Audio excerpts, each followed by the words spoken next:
अस्सलामु अलैकुम वरहमतुल्लाहि वबरकातुहू। रब्बिश रह ली सदरी वयस्सिर ली अमरी वहलुल उक़दतम मिन लिसानी यफ़क़हू क़ौली। आज मेरा टॉपिक है कि झूठी कसम और कतरहमी के बारे में बात करेंगे। तो कुरान मजीद में झूठी कसम की बहुत ज़्यादा मज़म्मत की गई है।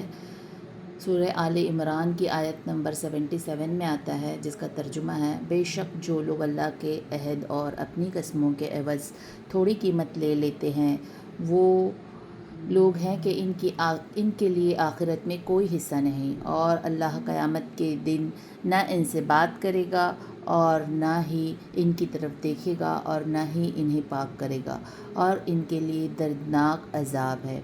यानी जो झूठी कसम खाते हैं उसके लिए बहुत ज़्यादा अज़ाब है। और इसके अलावा है कि झूठी कसम खाना कबीरा गुनाह है और फ़स्क़ व फ़ुजूर की अलामत है। हज़रत अब्दुर्रहमान बिन शबल रज़ी अल्लाहु अन्हु कहते हैं कि मैंने रसूलुल्लाह सल्लल्लाहु अलैहि वसल्लम को फ़रमाते हुए सुना, बिलाशुबा तिजारत पेशा लोग ही फ़ाजिर हैं। तो उन्होंने कहा, ए अल्लाह के रसूल सल्लल्लाहु अलैहि वसल्लम, क्या अल्लाह ने तिजारत को हलाल नहीं करार दिया? आप सल्लल्लाहु अलैहि वसल्लम ने फ़रमाया, क्यों नहीं, मगर ये लोग जो कस्में खाते हैं तो गुनाह करते हैं, और गुफ्तगू करते हैं तो झूठ बोलते हैं, यानी झूठी कसम खाते हैं। ये हदीस है जो सही तरग़ीब व तरहीब की 1786 नंबर हदीस है, और अल्लाह की नाराज़गी का बाइस भी है। रसूलुल्लाह सल्लल्लाहु अलैहि वसल्लम ने फ़रमाया, जिसने अपने मुसलमान भाई का माल झूठी कसम खाकर ले लिया और वह अल्लाह से इस हाल में मुलाकात करेगा कि वो उससे नाराज़ होगा। फिर रसूलुल्लाह सल्लल्लाहु अलैहि वसल्लम ने इसके मसदाक़ में अल्लाह की किताब से ये आयत पढ़ी, इन्नल्लज़ीना यश्तरूना बिअहदिल्लाह, बेशक वो लोग जो अल्लाह के वादे के बदले थोड़ी कीमत ले लेते हैं। ये सुनन तिरमिज़ी की 3012 नंबर हदीस है। और क़यामत तक दिल पर लगने वाला सियाह नुक्ता। रसूलुल्लाह सल्लल्लाहु अलैहि वसल्लम ने फ़रमाया, बेशक कबीरा गुनाहों में से बड़ा गुनाह ये है कि अल्लाह के नज़दीक किसी को शरीक ठहराना, वालिदैन की नाफरमानी करना और झूठी कसम खाना। कोई कसम खाने वाला अगर कसम खाए और फ़ैसला इसी कसम पर मौकूफ़ हो, यानी वो जो फ़ैसला है उस कसम की बेस पर हो गया, फिर वो इस कसम में मच्छर के पर के बराबर भी झूठ शामिल कर दे, तो इसके दिल पर एक सियाह नुक्ता बना दिया जाता है जो क़यामत तक रहेगा। ये सुनन तिरमिज़ी की हदीस नंबर 3020 है। और ऐसा गुनाह जिसका कोई कफ़ारा नहीं।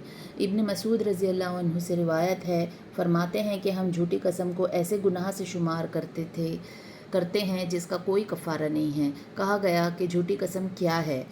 उन्होंने फ़रमाया कि जिस कसम के साथ कोई शख्स किसी दूसरे शख्स का माल हड़प कर जाए। ये सही तरग़ीब तरहीब की 1833 नंबर हदीस है। और फिर है माल का नुकसान। नबी सल्लल्लाहु अलैहि वसल्लम ने फ़रमाया, झूठी कसम माल को ले जाती है, यानी उसका माल बढ़ने के बजाय कम होता है झूठी कसम अगर वो खाता है तो। ये भी सही तरग़ीब व तरहीब की 1835 नंबर हदीस है। फिर इलाक़ों की वीरानी का बाइस, यानी जो एरियाज़ में वीरानी आ जाती है, वो बर्बाद हो जाते हैं इलाके, तो उसकी वजह भी ये होता है। रसूलुल्लाह सल्लल्लाहु अलैहि वसल्लम ने फ़रमाया, जुल्म और कतई रहमी से जल्द किसी चीज़ पर सज़ा नहीं मिलती, और झूठी कसम इलाक़ों को वीरान कर देती है। यानी सबसे ज़्यादा जल्दी जिस गुनाह की सज़ा मिलती है वो क्या है? किसी पर जुल्म करना और कतई रहमी करना, यानी कि अपने रिश्तेदारों से, अपने भाई बहनों से, रहम के ताल्लुकात से अपने माँ बाप आ जाते हैं उसके अंदर, और अपने भाई बहन जो सगे भाई बहन होते हैं, और फिर उसके बाद आगे थोड़ा और डिटेल में रिश्ते बढ़ते हैं पीछे। लेकिन जो मेन है अपने सगे भाई बहन और माँ बाप, उनके साथ अगर आप लोगों ने किसी वजह से ताल्लुक़ ख़त्म कर लिया तो वो जो है सबसे ज़्यादा जो है सज़ा मिलती है, उसकी बहुत जल्दी मिल जाती है इस दुनिया में। ये अस्सिलसिलतुस सहीहा की 978 नंबर हदीस है। मरने से पहले वबाल। नबी सल्लल्लाहु अलैहि वसल्लम ने फ़रमाया, जिसने कतई रहमी की या झूठी कसम उठाई, वो मरने से पहले इसका वबाल دیکھ لے گا، یعنی کہ اس کو قیامت میں جو سزا ملنی ہے وہ تو ملے گی، آخرت میں جو سزا ملنی ہے وہ تو ملے گی، لیکن اس دنیا میں بھی قطع رحمی کرنے والے کو اور جھوٹی قسم کھانے والے کو سزا مل جاتی ہے۔ یہ سلسلۃ الصحیحہ کی 1121 نمبر حدیث ہے۔ تو اسی لیے قطع رحمی کا نقصان جو ہے وہ آپ دیکھ سکتے ہیں کہ کتنی جلدی اس کی سزا ملنے کی بات کر رہی جا رہی ہے، اور جھوٹی قسم کے لیے تو کتنی ساری احادیث آئی ہیں۔ جھوٹی قسم کھانے والے کا ٹھکانہ، جس نے جان بوجھ کر بڑی تاکید کے ساتھ، یعنی کہ یہ تو ضرور ہے، ایسا تو ضرور ہے، کر کے اس کے اوپر زور دے کر وہ جھوٹی قسم کھا رہا ہے، جان بوجھ کے بڑی تاکید کے ساتھ جھوٹی قسم اٹھائی، تو وہ اپنے چہرے کا ٹھکانہ جہنم میں بنا لے۔ تو کیا صرف چہرہ جائے گا جہنم میں؟ نہیں، سارا بدن جائے گا۔ اس سے سمجھ میں آتا ہے کہ جہنم پکی ہو جائے گی اس کو، اگر وہ جھوٹی قسم کھاتا ہے تو۔ یہ السلسلۃ الصحیحہ کی 2332 نمبر حدیث ہے۔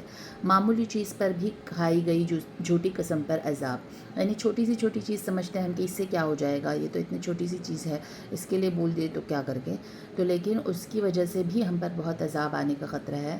رسول اللہ صلی اللہ علیہ وسلم نے فرمایا، کوئی شخص ایسا نہیں ہے جو میرے ممبر کے پاس جھوٹی قسم کھائے، اگرچہ وہ ایک تازہ مسواک کے لیے ہی کیوں نہ ہو۔ یعنی وہ جو فیصلہ کروانے اور انصاف کرنے کے لیے آتے تھے وہاں پر، تو وہ اگر آ کر وہاں پر جھوٹی قسم اٹھائیں گے کہ تو وہ چھوٹی سی چیز مسواک ایک لکڑی کی چھوٹا سا ٹکڑا ہے، لیکن اگر وہ مسواک کے لیے کیوں نہ ہو، مگر یہ کہ اس نے اپنا ٹھکانہ جہنم میں بنا لیا، یا یہ کہا کہ اس کے لیے آگ واجب ہو گئی، یعنی وہ ضرور آگ کا مزہ چکھے گا۔ تو یہ سنن ابی داؤد کی حدیث نمبر 3248 ہے۔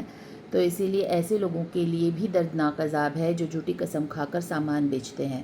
تو جھوٹی قسم کا کتنا بڑا نقصان ہو سکتا ہے یہ ہم لوگوں نے دیکھے، اور اس کے علاوہ قطع رحمی کا کتنا بڑا نقصان ہو سکتا ہے۔ تو اس سب سے ہم نے کیا سیکھا آج کے اس سے، کہ ابھی ہم ضرور سے ضرور اٹھیں گے اور اپنے جو بھی رشتہ داروں سے، جو بھی اپنے سگے بھائی بہنوں سے یا ماں باپ سے ہماری ناراضگی ہے، تعلق ختم کر لیے ہیں، ان کو دور کریں گے اور اپنے آپ کو عذاب سے بچائیں گے۔ اور اگر جو اس سے پہلے کھا لیے جھوٹی تو قسم، تو اس کے لیے اللہ تعالیٰ سے گڑ گڑا کر معافی مانگ کر توبہ سے اپنے گناہوں کو مٹانے کی کوشش کریں گے، اور جو بھی آئندہ کی زندگی ہے اس کے اندر جھوٹی قسم کھانے سے بالکل بضرور بچیں گے۔